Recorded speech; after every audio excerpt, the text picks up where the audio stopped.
하나님을 경험하는 삶. 자, 사과라고 합니다. 하나님은 그의 종들을 통해서 일하십니다. 같은 얘기입니다. 그 그림 다시 1단원에서는 이 그림을 확실하게 이해하고 가라 해서 여기에 그려줬습니다. 34페이지 아래. 요 순서, 이것을 머릿속에 딱 집어넣어요. 그리고 설명할 수 있어야 됩니다. 그리고 이게 체화되어서 삶으로 살아갈 수 있어야 됩니다. 자, 그 얘기가 쭉 써 있습니다. 그래서 7가지를 설명하는 부분입니다. 4과가. 그리고 5과는 그 뒷부분 4번부터 7번까지를 또 설명하고 있습니다. 이거 다 설명할 겁니다. 그러니까 간단하게 넘어가겠습니다. 모세의 예로 쭉 설명한 거니까 읽어보시면 다 아시는 거고요. 43페이지. 하나님의 기준은 사람의 기준과 다르다.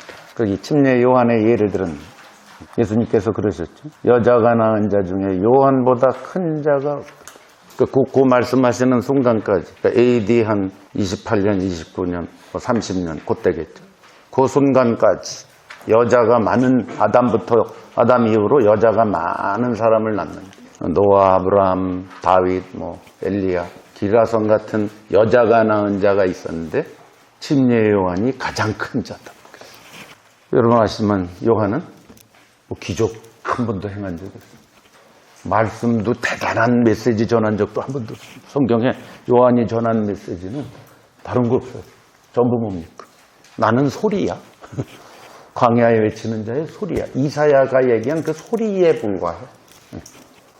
몇 마디 안 했어. 예수님 보고 세상 죄를 지고 가는 하나님의 어린 양. 요런 몇 마디밖에 안 했어. 내 뒤에 오시는 이는 너무 엄청나서 내가 신들매 풀기도 감당하지 못한다. 이런 얘기밖에 안 했어. 메시지를 대단히 설교한 적이 없습니다. 기적도 한 번도 행한 적이 없어요. 예수님 침례주고 사람들 침례준 거 요단강에서 그게 전부예요. 아마 활약한 기간 끼케야 6개월? 1년도 안 될 겁니다. 그런데 예수님의 평가입니다. 여자가 그동안 낳은 자 중에 요한보다 큰 자는 왜 그런 줄 아세요? 그런 게 크게 만드는 게 아니라 예수 그리스도를 면전에서 보고 찐해준 사람이야. 그런 사람은 요한밖에 없어. 하나님의 아들을 찐해준 사람. 그러니까 크다라고요.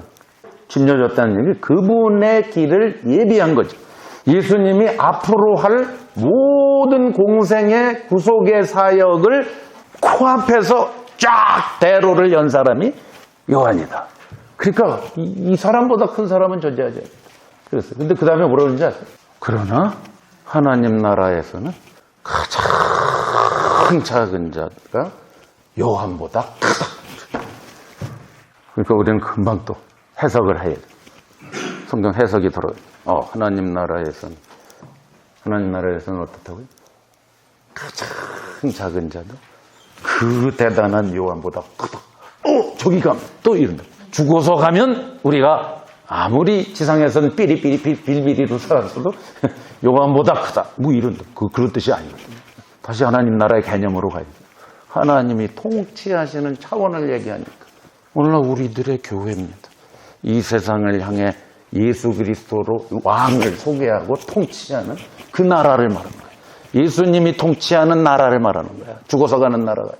그러니까 여러분이 10명과 함께 교회로 살건 100명과 함께 살건 아무 상관없어요. 이 하나님의 나라를 드러내는 교회는 거기에 있는 지체들이 우리 형편없어도 요한보다 크다. 왜 그런지 아세요? 예수님이 이미 완성한 복음을 받아들이고 예수님과 함께 살기. 완성 안 된 상태에서 요한이 제일 컸죠. 그렇죠? 근데 우리는 완성 다 십자가, 부활, 승천, 성령이 오시고 모든 게 완성된 교회 안에서 지체로 살고 있어. 그래서 가장 작은 자, 그 요한보다 크다. 그 말입니다. 자, 그러니까 하나님의 기준은 이런 거예요. 평범한 사람, 상관없어요. 지체로 예수 그리스도의 몸, 하나님의 집에 지체로 살면 아무리 평범해도 가장 큰 자가 돼요. 이게 복음입니다. 자, 2단원으로 갑니다. 2단원. 하나님을 바라보라. 이제 어디에서 일하시는지 바라보라. 하나님이 하시는 일에 동참을 해야 되는 거니까 뭘 알아야죠. 어디서 일하시는지.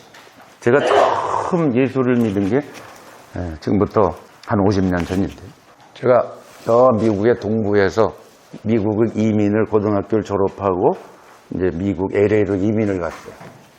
저희가 10남매인데 시집간 누나들 빼고 6남매하고 아버지 어머니 8식구가 LA로 이민을 갔어요. 저는 대학을 가야 될 나이라 이제 저는 저 한 3,000km 떨어진 동쪽에 가서 대학을 다니게 돼요.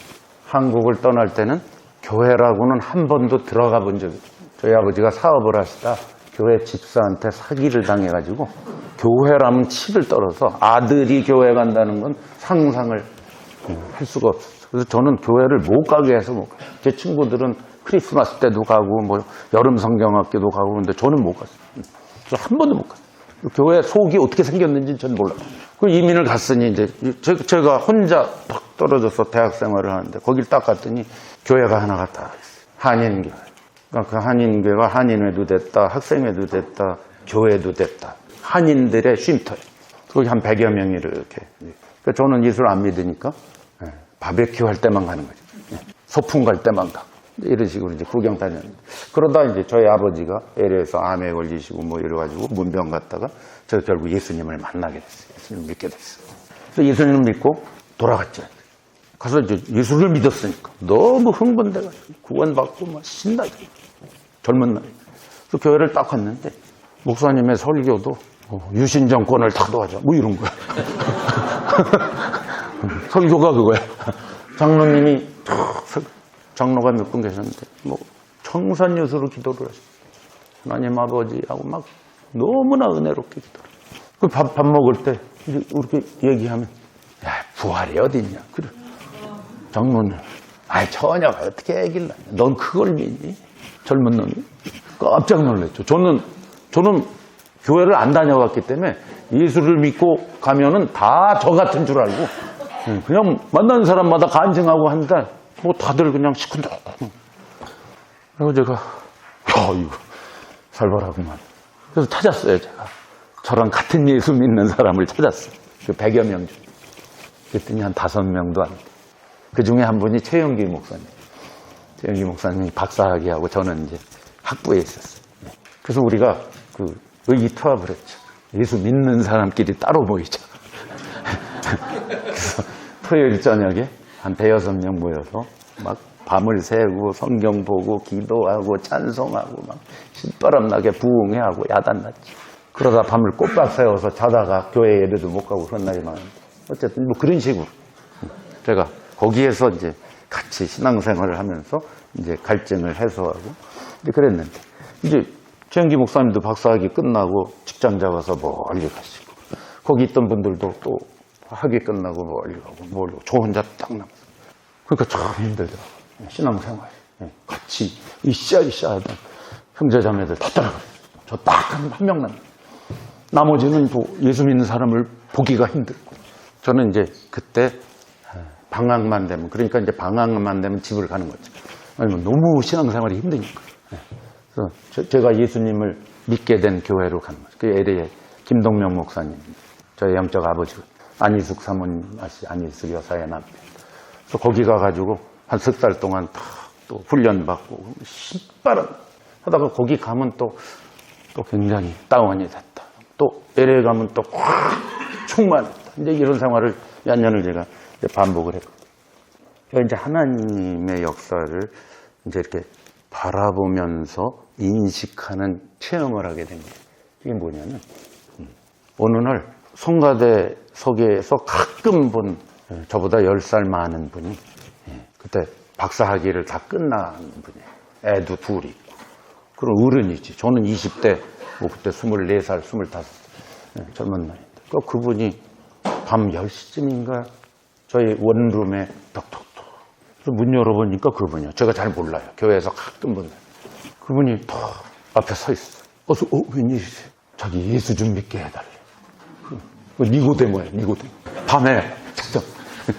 제가 예수님은 아닙니다만 어쨌든 밤에 찾아왔어요. 그래서 들어오시라고. 그랬더니 자기는 예수를 믿어야 됩니다.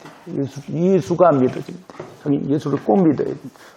그래서 이제 대화를 시작을 했는데 그분이 알고 봤더니 한국의 유명한 장로교 목사님의 장남이고 교회에서 뭐 모든 회장 다 거치고, 아주 열심을 내고, 자기 간증 아닌 간증. 그런데 자기는 예수를 못 믿게. 어떻게, 저보다 10살 많은 분.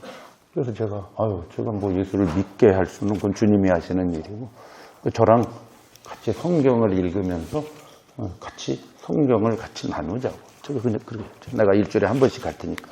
밥이나 한 끼 주시면, 제가 가서, 제가 알고 있는 성경 나누겠다. 그래서 갔어요. 아는 게 김동명 목사님한테 배운 성경이니까. 마가복음, 제가 마가복음을 배웠거든요. 그래서 마가복음을 쫙 펼치고 같이 이제 쫙 읽으면서 내가 볼 때는 이게 이런 뜻이고, 이런 뜻이고, 저도 잘 모르죠. 설명을 하고, 그 다음 주에 가고, 그런데 한 숙주쯤 됐는데 갑자기 이 사람이 성경을 같이 읽다가 예수가 믿어진다. 그럼 깜짝 놀랐어요. 이제 예수를 믿겠다. 이제 예수. 막 팔 뛰고 야단. 흥분해서 야단. 와이프도 저기 미션 스쿨 유명한 학교의 이사장 딸인데, 거기도 모태신앙. 전혀 예수를 안 믿어. 그러니까 남편이 막 그러니까 와이프가 깜짝 놀라고 미쳤나. 이렇게. 그러더니 그 다음 주에 와이프도 앉아있고, 여동생이 또 목사님 딸이지만 전혀 예수 안 믿고, 남편도 안 믿어. 데리고 왔어. 그래서 네 명을 놓고 또 성경을 읽는데, 한 2주 지났는데, 와이프, 딸, 여동생, 남편이 예수가 믿어진다. 제가 한 게 아니잖아요. 이게 저는 성경같이 읽은 건데, 예수가 믿어진다. 4명으로 늘었죠. 근데 이 사람이, 거기가 이제 결혼한 사람, 학생, 기숙사거든요. 그러니까 몇백 채가 있는데, 한국 유학생이 몇십 명이 있었어요. 가족이 많죠. 데리고 오는 거예요. 그래서 30명이 왔어요. 30. 충청대까지 이렇게 하고. 제가 24살이었는데, 저보다 10살 많은 사람. 나중에 교수도 오고 그래서 제가, 이거 하나님이 하신다는 일이 이런 건가 보다. 말로만 들었는데, 하나님이 일하시는 게 이런가 보다. 제가 거기서 처음으로 체험을 했어요. 하나님은 이렇게 일하시는. 근데 이제 30명, 이게 알려지니까, 거기에 있는 나중에 옛날에 제가 다녔던 교회 말고, 또 한국 교회가 또 하나 생겨서 한 50명이 있는 교회가 있었어요. 감리교회인데. 감리교회 목사님이 어느 날 또 저를 찾아왔어요. 니고데모처럼. 내가 형제 하는 일을 봤더니 이게 하나님의 역사인데, 좁아터진 그 기숙사에서 그러지 말고 우리 교회당 빌려줄 테니 교회에 와서 성경 공부를 가르치자. 그래서 제가 하는 거 아니에요. 이거 저분이 시작한 거예요. 저분한테 가서 물어. 그래서 그분한테 물어봤더니 가자. 그래서 이제 갔거든요. 50명, 60명으로 늘어났어요. 나중에 그 목사님도 앉아있어요. 장로님, 교수, 할머니, 할아버지. 제가 제일 어려워. 그래서 제가 하나님이 나를 불렀나 보다를 거기서 제가 느끼고, 하나님. 그래서 제가 목사잖아요. 뭔진 잘 모르겠지만 하나님이 불렀나 보다. 그래서 제가 거기서 하나님이 하시는 일, 먼저 하고 계시는 일에 대한 감을 잡았는데, 나중에 하나님을 경험한 사람을 봤더니 그게 그거더라고요. 하나님의 일에 동참한다는 게 이제 그런 것 같아요. 아무튼 여러분도 다 그런 간증을 갖고 계시죠. 자, 1과 이제 쭉 이 단어는 빨리 보겠습니다. 하나님 중심의 상황.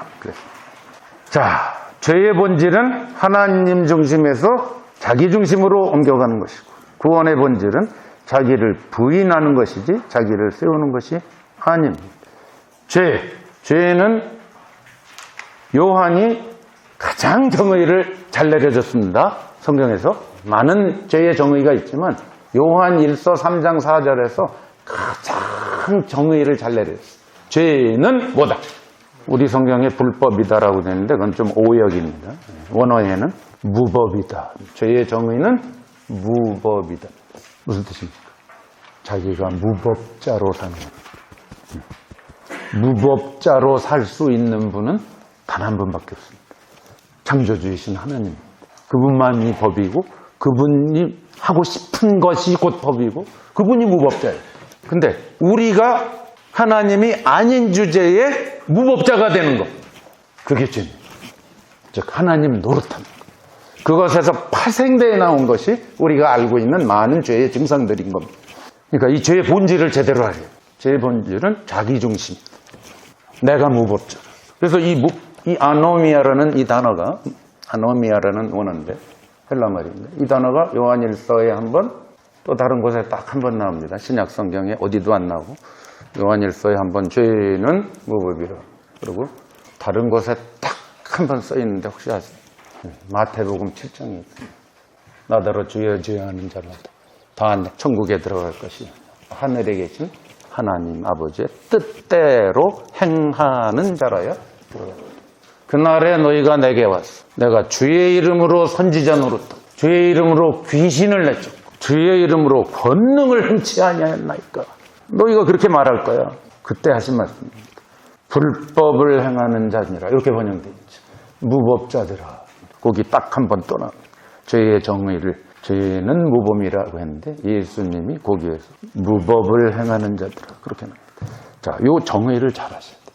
주의 이름으로 아무리 뭘 많이 해도 무법자일 수 있다.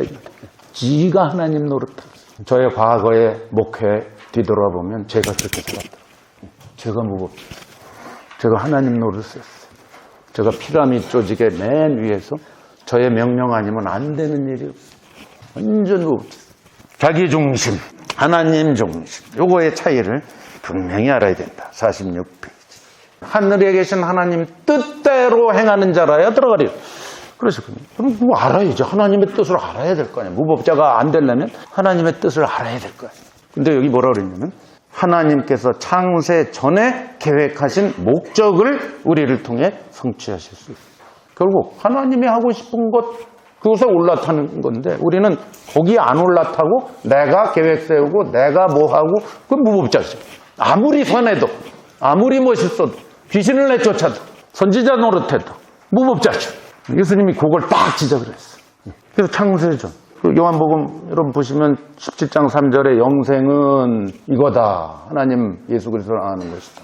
5절에 가면 아버지요 창세 전에 아버지와 함께 했던 영화로서 지금도 아들을 영화롭게 하소서. 그래 창세전 이런 얘기가 성경에 많이 나오죠.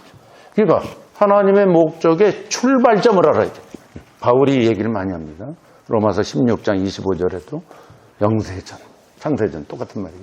이 세상 만들기 전에 갖고 계셨던 하나님이 하고 싶은 일 그걸 알아야 돼. 그러니까 예수님도 심심하면 창세전, 바울도 창세전, 에베소서에서 창세전, 고린도전서에도 창세전, 골로새서 가도 창세전. 이 말이 굉장히 많이 나옵니다. 그때부터 하나님이 계획 세우셨다. 영원한 계획이다. 자, 그걸 알아야 됩니다. 그걸 모르고 그냥 사역하고 그걸 모르고 교회 생활하면 거기에서 시작된 일이 아닌 걸 할 가능성이 굉장히 높습니다. 그래서 여기도 하나님께서 창세 전에 계획하신 목적을 성취. 그게 돼야죠. 그게 안 이루어지고 온갖 좋은 일 백날 벌어져 봐야 소용이 없죠. 하나님이 하고 싶은 게 벌어지죠. 자, 그래서 그걸 제대로 구별하라. 이 48절에 우리의 계획이 아니고 하나님의 목적, 하나님 중심의 삶을 살기 위해서 당신은 삶의 초점을 당신이 세운 계획이 아닌 하나님의 목적이 아까도 제가 경부선 얘기했죠. 그겁니다. 경부선이 가고 있는 거기에 올라타야 돼. 하면서 노아의 예도 여기 또 얘기하고 있고요. 자, 2과로 가면 하나님의 계획 대 나의 계획. 이걸 분별할 줄 알아야 돼. 모세는 이걸 몰랐기 때문에 처음에는 40살 될 때 자기 의협심, 애국심, 민족의식 그거에 의해서 애국 사람 한 명 죽인 게 전부예요. 우리도 그렇게 지가 하나님 노릇하는 거예요. 하나님 계획도 모릅니다. 40년을 그래서 광야에서 훈련받고 80세에 알게 되는 과정. 뭐 그게 여기에 이제 지금 하나님을 경험하는 삶의 가장 표본이 되는 내용입니다. 53페이지 보면 그러니까 시작이 중요하죠. 현재 박스에 보시면 53페이지 박스에 하나님이 무엇을 하고 계시는지 이걸 꼭 알아야 됩니다. 이걸 인지하지 못하고 뭐를 해버리면 하나님과 아무런 관계없이 사역하고 신앙생활을 할 수 있다. 현재 당신이 있는 곳에서 하나님께서 무엇을 하실 것인가를 이해하는 것이 당신이 하나님을 위해 무엇을 하고 싶다고 말하는 것보다 중요합니다. 우리는 하나님의 위해 뭘 살겠다고 헌신하고 결단하고 많이 하는데 뭘 알아야죠. 그거 얘기입니다. 하나님의 부르심을 이해해야 되고 뭘로 부르셨는지 어떻게 부르셨는지 그걸 이해해야 되는데 무조건 하나님이 불렀다. 그것도 안 되거든요. 하나님이 어떤 계획을 갖고 계신지 알아야 돼요. 무조건 뛰어들면 안 돼. 옛날에 그 최영기 목사님 잘 아시죠? 최영기 목사님의 어록 중에 제가 지금도 기억나는 게 있어요. 그분이 굉장히 헌신된 평신도였거든요. 굉장히 헌신된. 제가 그분의 평신도 생활을 아주 잘하거든요. 어떤 목회자보다 정말 헌신된 적이 있어요. 그런데 나중에 굉장히 나이 들어서 이제 목사의 길을 가겠다고 딱 선택을 하시더라고요. 그래서 그분이 뭐라고, 그분 어록 중에 제일 재미나는 게 뭔지 알아요? 자기가 봤더니 오늘날 기독교에 괜찮은 집사 하나 없어지고 별 볼 일 없는 목사가 생긴다. 그 얘기를 들어요. 집사일 때는 너무 괜찮은 사람인데 목사가 돼서 망했다. 이런, 그거 듣고 보니 그럴 수 있다. 차라리 평신도로 있었으면 너무 대단한 사람입니다. 부르심을 이해를 해야 돼요. 하나님이 어떻게 불렀나. 무조건 사역이 아니고 뭘 위해서 불렀나, 왜 불렀나, 어떻게 불렀나. 그 유명한 미국의 목회자들 사이에 유명한 이야기가 있는데 어떤 농부가요. 밭을 갈고 씨를 심고 막 땀을 뻘뻘 흘리고 있는데 하루는 하늘에서 구름이 갑자기 변하더니 글자가 크게 구름이 모여서 글자가 P, 영어로 P, C 이걸 만들어요. P, 이 농부가 이야 하나님이 나를 불렀구나. 그렇게 Preach Christ. 그리스도를 설교하라, 전하라. 그렇게 읽은 거예요. P.C.니까. 그래서 신학교를 들어갔어요. 맨날 빵점만 맞는 거야. 공부, 농부만 했으면 이해를 못한 거야. 시험 봤다면 빵점. 낙점. 그래서 교수를 찾아갔어요. 교수님, 제가 이게 하나님이 P.C. 하고 보여주셔서 왔는데, 도저히 이거 왜 이럽니까? 형제요. 그 P.C.는 플랜트 콘이라는 말이야. 옥수수를 심어라. 그런 조크가 있습니다. 자, 부르심을 이해해야 돼. 그러니까 하나님이 어디서 일하고 계시는지 아는 거. 굉장히 중요합니다. 자, 3과 하나님이 주도권을 잡습니다. 거기서 시작해요. 창세 전에 꼭 시작해요. 하나님이 계획했던 것에서 시작해요. 중간에서 시작하면 안 돼요. 거기다가 조정을 해야 돼요. 하나님이 주도권 잡으시는 거기다가 우리는 조정을 해요. 그러려니까 하나님의 안목으로 보는 법을 배워야 돼요. 하나님의 안목으로 모든 것을 봐야 돼요. 하나님의 눈으로 봐야 돼요. 이게 훈련이 돼야 됩니다. 그게 중간에 그렇게 써 있습니다. 57페이지에 보시면은 이 말도 우리가 귀를 기울여야 됩니다. 자기중심적인 사람은 하나님의 뜻과 자기의 뜻을 혼동하는 경향이 있습니다. 환경이 언제나 하나님의 인도하심을 정확히 일러준다고 말할 수는 없습니다. 꼭 성경을 기준으로 하라 겁니다. 이번에 환경으로 우리가 하나님이 보여주실 때가 있는데 그건 꼭 여러 가지를 하나님이 조합해서 역사하시는 것을 보고 결정하라. 이제 이 말입니다. 중요한 것은 성경적이어야 된다. 이제 확인하고 일치해야 된다. 여러분 그 요나 얘기 잘 하시잖아요. 요나가 하나님을 불순종하고 니느웨로 안 가고 반대 방향 다시스로 가려고 옆바로 내려갔죠. 무슨 일이 벌어집니까? 마침 다시스로 가는 배가 나타. 그 사람들은 이거 근데 그 당시에 지금부터 3,000년 전에 2,800년 전인데 무슨 전기 연락선이 있는 줄 아세요? 없어요. 다시스로 가는 배는 한 몇 달에 한 번 나타날까 말까 하던 그런 시대입니다. 그런데 마침 다시스로 가. 뭡니까? 할렐루야. 그때 할렐루야 하면 안 되거든요. 헬렐레야. 불순종해도 얼마든지 환경이 축축축축 이렇게 될 수 있어요. 우리가 오해하면 안 돼요. 환경으로 오해하면 절대 안 됩니다. 그 기도의 아버지였던 조지 밀러도 항상 성경을 통해서 하나님의 뜻을 찾았다. 이렇게 얘기가 거기에 써 있습니다. 4와 하나님은 그의 사람들에게 말씀하셨다. 그 성경의 구약에는 이렇게 말씀하셨고 예수님은 오신 후에는 이렇게 말씀하셨다. 예수님 오신 후에는 성령님이 말씀하십니다. 성령님이 말씀하신다는 게 뭐냐? 이제 이거에 굉장히 구구한데 이제 그게 뭔지를 또 정확하게 이 성경적으로 또 이해하는 그게 또 돼야 되겠죠. 자, 그래서 성경, 기도, 환경, 교회 이렇게 하나님이 말씀하시는 네 가지 방법. 성경, 기도, 환경, 교회를 이게 일치할 때 우리가 확인이 된다. 이 말입니다. 공식으로 하는 거 아니에요. 하나님은 공식으로 일하지 않습니다. 공식으로 했다가 피 본 사람이 있습니다. 성경에. 누군지 아시죠? 모세입니다. 모세. 애굽에서 나왔을 때 광야에서 물이 없다고 아우성치니까 하나님이 지팡이를 가지고 반석을 때려라. 그러면 물이 나온다. 그래서 순종을 했어요. 반석을 치니까 강이 돼서 그 몇십만 명이 다 먹어요. 40년 후에 요단강 이제 향해서 가고 있을 때 그때도 똑같은 일이 또 물이 없다. 사람들을 모으고 반석에게 명하여 물을 내라. 근데 어떻게 했는지 아시죠? 아마 모세가 이런 생각을 했어요. 한 번 때려서 강이 됐다면 2번 때리면 바다가 되지 않을까? 뭐 이런 생각. 2번을 때려 빵! 물은 나왔죠. 하나님은 일하십니다. 불순종해도. 불순종했어요. 명하라고 했는데 막 때렸어. 물은 많이 나왔어. 근데 하나님이 누구 하셨어? 너 가나안 땅에 못 들어가. 이런 거죠. 예를 들어. 이거 공식으로 하려고 그러는 거고. 과거에 하나님이 아무리 기가 막힌 일을 하셨어도 오늘은 다른 방식을 얼마든지 행하실 수 있는데 우리는 그게 너무 좋아갖고 그 원리 공식을 그대로 갖고 와서 해보려고 그래. 목회에서, 뭐에서, 신앙생활에서. 이제 그러지 말라 이거. 그래서 여기에 하나님의 음성을 아는 열쇠가 뭐냐. 관계성이다. 표적이 아니다. 기드온 표적을 구했죠. 그런 표적을 구하는 그 믿음 없는 친구를 통해서도 하나님은 자기의 일을 하셨어요. 그 기드온은 어떻게 된지 아시죠? 주일학교에서 맨날 기드온 300명만 가르치지 마시고 기드온의 말로가 어떻게 됐는지를 보세요. 어떻게 됐는지 아시죠? 요즘의 말로 형편없는 개쓰레기가 기드온입니다. 기드온의 말로는 개쓰레기로 끝났어요. 이런 걸 알아야 돼. 성경을 앞뒤 전후 다 봐야 되는데 자꾸 기드온 300명만 얘기하고.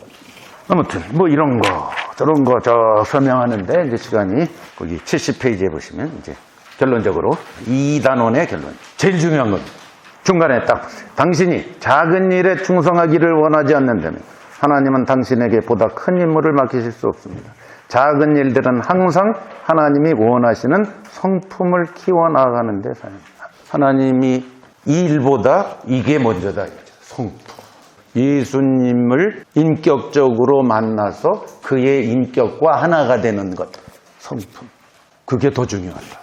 이 얘기입니다. 근데 이제 여기선 그 말은 안 했지만 이렇게 인격적으로 성품이 제대로 개발되고 예수님 닮지 않아도 하나님이 얼마든지 크게 쓰실 수 있습니다. 이게 함정입니다. 크게 쓰임받는 사람이 형편없는 인격을 가질 수가 있어요. 근데 여기는 마치 성품이 잘 되고 큰 임무가 오는 것처럼 써 있기 때문에 오해할 수 있기 때문에 제가 말씀드립니다. 당연히 이렇게 돼야 되지만 이렇게 안 되는 경우도 허다하다. 그게 이제 아까 얘기한 기드온, 입다, 삼손, 솔로몬 이 사람들 보세요. 개판인데 하나님이 크게 쓰시잖아요. 오늘날 우리 사역자 여러분들 이걸 우리가 잘 생각하면서 하나님의 길을 가야 되겠다. 자, 거기까지 하고